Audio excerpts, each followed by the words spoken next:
A few weeks ago, I wrote a blog about ending the year in a positive way. At that time, we had about 54 days left to the end of the year. We now have two, but I still want to share these 9 tips because I think they're helpful. It's important to end the year the way you want it to start because you don't want to start the new year already behind, trying to plan what you want to do for that year. So today I'm going to share these 9 tips with you. And again, we only have 2 days now, but we can still prepare so that we're ready to begin the new year positively, creating the projects that we have on our schedule, the things that we want to accomplish, and have a successful 2024. You have a story to tell, but you don't know where to start. Let me show you how to free your story. I teach you how to write and how to dig deep in your soul to release your story and make a difference in the world. Welcome to the Julie Amante channel. If we're just meeting, I am Julie Amante. I'm a women's fiction author, and I'm here on Fridays to give you some writing tips. So let's talk about, well, all I can do really is share what I did or what I have been doing and what I will continue to do the next couple of days. So one of the things that I did is make a list of the things that I want to get done in the next year, right? One of the things for me and that I think are important for writers is to consider going to conferences. So I looked at what conferences were available throughout the year, which ones I might be interested in attending, which ones I might be interested in speaking at, if they need a speaker, if they need, if they're interested in the topic that I want to talk about, or just attending as an attendee and hearing what other writers have to share, meeting readers, meeting writers. So conferences are always great, whether you are just a brand new writer, you're just starting out and you want to get work on your skills or get better at certain things or just learn about the book industry, the publishing industry.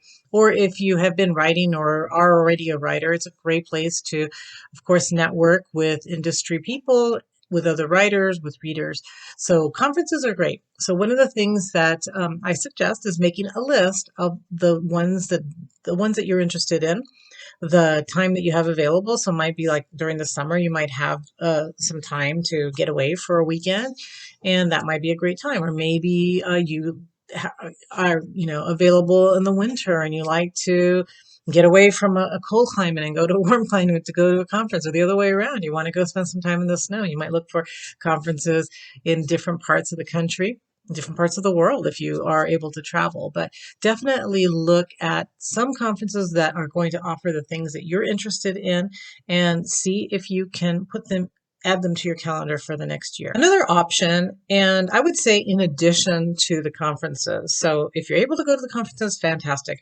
If you're not, then online workshops are another option, but I would say do it in addition to. So go to a couple of conferences during the year, and in between these conference dates, see about interesting workshops that you can go to online, because there may be certain skills that you want to work on. So, or there may be certain topics that you don't know a lot about and you'd like to. So maybe you'd like to learn more about marketing on social media. Maybe you'd like to know more about certain skills, how to improve characterization or how to plot your novel or how to pace better.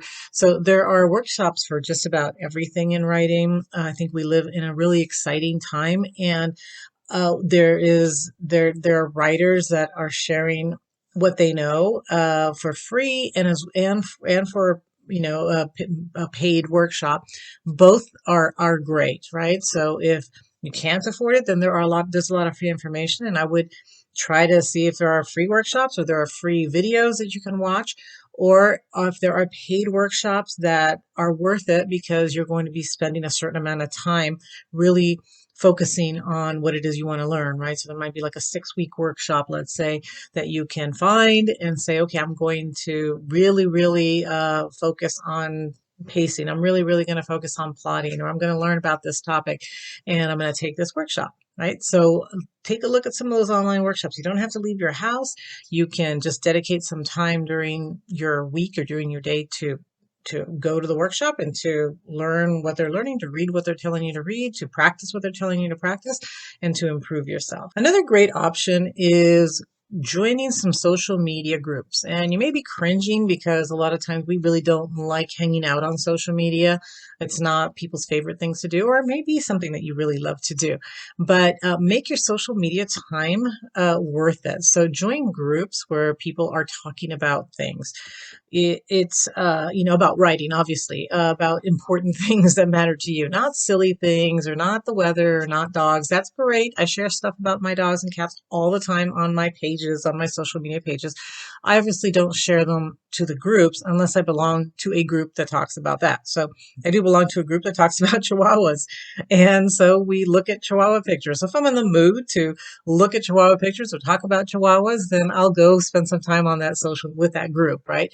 But if I am there for work, if I'm there to learn a little bit more about writing, or if I'm there to connect with other writers, then I'll go to the writer groups and do exactly that, right? Do some networking, see what other people are doing. There may be people that are releasing a new book, and it's good to share that too, right? It's good to help other writers. So if another writer is releasing a new book, I might, and you can share. Sometimes you can't share outside the group, but if you can, I might want to share that, or that person might also be my friend outside of the group, and I can share. So it's good to be involved in these social media groups that are for writers, because I think you get a lot out of them. Even though, a lot of people are like, well, wait, it's a waste of time to be on social media. It could be, but you can also not spend a lot of time there. But if you're there for 10 minutes and you're checking in on your groups, that might be beneficial to you. Something else that I like to do at the end of the year and to plan for the new year is to take a look at my equipment. So, when we're writers, and so we need our equipment, right? We need our computer at the very minimum. We need to have updated software sometimes. So I look at that and say, okay, what is it that I'm going to be doing in the new year? Am I going to be releasing a new book? Is there a software that would make it easier for me? Maybe easier to format my book, or maybe I need a software to make things easier to record videos, or maybe I need a new microphone, or I need something that would make my life easier next year as I try to continue my career, my goals into the new year. So I look at my equipment and I think, okay, what is it that I would love to have?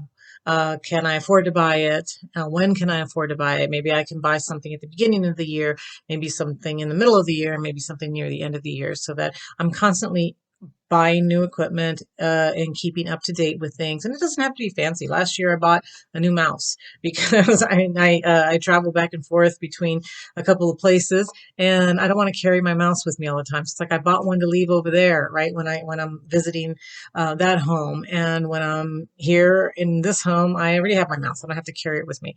Or what else did I buy this year? Well, my husband actually bought me a new hard drive, so that was wonderful because these videos take up a lot of space, and I have an extra place now to record my videos and store my videos. So there's a lot of times I'm constantly updating my equipment, because that's really part of the expense of writing and of being a writer and being a professional writer, right? So if you were a professional dentist, you might be updating your equipment there. So I just make a list. What is it that I would love to have, and maybe what I can afford to buy in the new year. All right, something else that I think everybody needs to do is reorganize your space. At least clean it up. So my space tends to be kind of messy. I have papers everywhere. I'm not only a writer, I'm also a college instructor, and so I have things that now, as I'm ending the semester, I have piles of stuff, right? I have piles of student things that their final exams, for example, that I wasn't able to give back to them because the semester ended, and I have them. I keep them for a while. I keep them for an extra semester or so because somebody might want to look at it in the following year. So I have piles of that kind of stuff. I have my glasses that I leave here and then I forget and I bring another glass up, or I have different things, right? And so your office, after some time, at least my office, tends to get a little messy. And so it's a great time at the end of the year just to clean things up, maybe reorganize things a little bit, maybe decorate if you want to change a picture, change something to make your area, your work area, a little bit nicer, a little bit more inspiring. So think about that. Think about how you can reorganize, clean, redecorate, whatever your workspace, and do that if you can before you start the new year, because I think there's nothing more discouraging than starting the new year and you're like, get to your office and you're like, I have all these great things, all these great plans that I'm going to do. And now as I sit down at my desk, it's just a mess. It's the same thing from last year and I can't even start my new projects, right? So reorganization, cleaning up, redecorating is the cool thing to do to get you started on the right foot in the new year. All right. I think we're ready to talk about writing now, right? So you're probably thinking, okay, when are we going to get to the writing part? There's all this stuff that you're talking about that I need to do, but I really need to write. And you're right. You really do need to write. So this is something that obviously you want to do. So you want to evaluate. Like one thing I like to do at the end of the year is say, okay, what worked? What didn't work? What would I do again in the new year? And what would I maybe try to change? Did I reach my goals? If I didn't reach my goals, why not? If I did reach my goals, what worked well so that I can do that again? So for example, if I planned everything out, so I started off my new year, 2023, by having extensive plans, and I had to because I was releasing a new book, right? Now, way before August, when I released Let Us Begin, I was already working on it, right? So I ended 2022 by already knowing who the editor was going to be, by already actually having contacted the editor and sending her my final rough draft so that she could work on it. She returned it to me right at the end of the year. I think it was right before Christmas last year. So I was able to begin my new year by going through her edits and doing my final edits January, February of this year. So I had everything planned out. So what worked really, really well for me was having that plan, having the plan of everything that was going to get done, when I was going to edit, when I was going to revise, when I was going to talk to my cover designer, when I was going to choose certain things, when I was going to write the back cover copy. So there were many things I had to get done in order to get that book released by August. So you could see, right, it takes months and months and months to release a book, but it takes months and months and months to write a book. It takes months to do a lot of things. So plan your writing goals, see what worked, try to reproduce that in the new year. Whatever didn't work, see if you can change that. So maybe you'd spend too much time on social media, not in writers groups, but doing other things. Or maybe there were a lot of family issues that maybe won't happen this year that will help you, allow you to actually spend more time writing. So spend a little time evaluating what your goals are for the new year and trying to, of course, improve on the previous year. Once you get that done, you are ready to start actually scheduling things. So you should have your planner. I changed my planner this year. Hopefully I don't regret it. But I wanted to try this planner. It's the, what is it called? Something Fox. Clever Fox, I think it's called. And I really, I liked the way it was laid out. The old planner that I was using, which I really love as well, but it was more of a weekly planner. And so I had to fit everything into these little tiny, Monday, Tuesday, Wednesday, Thursday columns, and it was difficult. This one's going to be more of a daily planner where I can write things down. I can also, take notes besides my plan. If I'm, for example, say I need to call someone, I can take notes underneath saying, okay, well, what was the result of that phone call? How did it go? So things like that, right? So that helps me to keep a more detailed planner that I can go back to that date and see what was going on or see what is scheduled and just be a little bit more organized and have more stuff on this planner. So what I suggest is make sure that you have a planner. If you don't have one yet, go out and get one. You still have 2 days, right? Go get one for 2024 and make sure that you use it and that you schedule things in your planner that you know are going to happen. So those conferences, if you decide you're going to one in June, then schedule it, right? Write that in there. These dates are the conference dates. So I don't want to plan anything else during this time. Then I have this family vacation. Then I have this. Put all that in there and then start also to book what you're going to be doing for your writing. Are you starting a new book? Are you finishing a book? Are you publishing a book? What is it that you're going to be doing in that year and what needs to get done each month so that you can get it done, or each week even, right? So the better you can plan, even if you spent the next 2 days and that's all you did, maybe clean your office, clean your desk.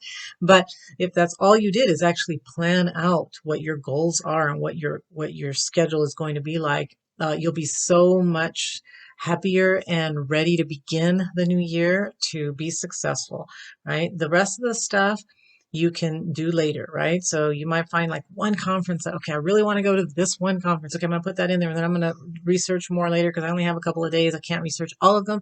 That's okay. Try to find something that you can put into your planner to help you progress with your writing goal and to to get ahead and to get your goals and your projects finished. And the other thing that I suggest that you do is to finish something that you started this year. One of your goals that you had for this year, if you didn't finish it, see if you can finish it. Again, you only have a couple days, but maybe it was to read a certain number of books. Maybe you can finish reading one more book. Maybe it was to, I don't know, right? Whatever it was that you had on your schedule. I have a few projects that I didn't have at the beginning of the year, but that I've thought of as the year progressed. Like I really want to do something. I really want to start a blogging publication on Medium where I have my blogs. I just have my blogs, but I really would love us to start a publication. And this didn't come to me until probably just a few months ago. That's like, what do I want to do in the new year? I would like to do that. There's no way that I'm going to be able to finish that. However, I can finish the idea. I can plan it out. What is it that I want? What types of writers am I going to be looking for to bring on to the publication? Those kind of things, right? So I can finish the idea, finish the plan, so that I'm ready to actually start this sometime in the new year. Because this was not a plan in 2023. This wasn't something that I'd thought of at the beginning. My whole focus was on getting my book released.